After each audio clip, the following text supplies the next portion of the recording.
ExerciseBay.com. A quick factoid. I'm not a fan, I use that term a lot, of the straight bar lat pull, especially behind the neck. We're not going to get into the subacromial space and what happens in the impingement that occurs, the forward head posture, the medial aspect where the lat attaches, and what goes on during that path of motion when the bar is behind the neck. See it all the time in the fitness centers. I can't believe people are still doing it. It makes absolutely no sense.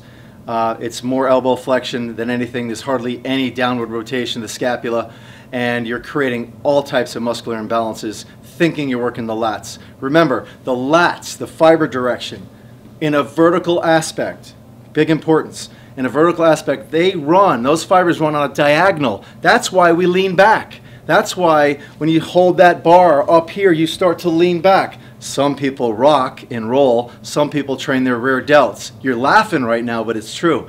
Come with me, I want to show you something. I want to explain something to you. I use the word torque a lot because the tendency of a force to rotate an object is very important. We're going to get into that. Mechanical advantage. Everything is working in harmony with one another. Versus a disadvantage.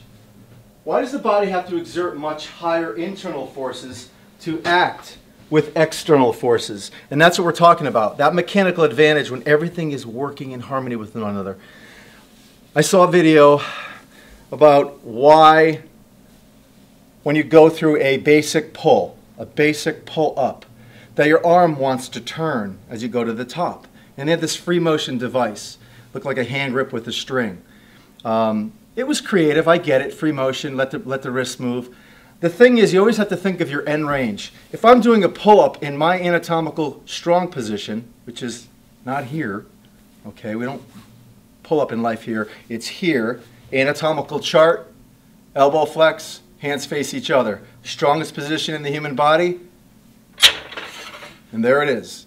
That's the position you need to be in when you do a pull-up. Okay, bottom line is when I'm in this position, try this. Elbow flex, you're in your strong position, depress your shoulder blade, you're doing a pull-up or a vertical pull, try to rotate your arm. Try to rotate your arm. You cannot. There's a tendon that gets caught in between the ulnar and the radial joint as it's rotating. So as that rotates, you have a really hard time pronating. You can't pronate. Most people can't, especially you out there who I'm looking at right now has the big bicep and the anatomical barrier or big forearms. Okay? So if you're lean and you're a swimmer, you might be able to do that. So it's all based on your present condition, but the majority of people cannot do it that way. That's why it's so uncomfortable.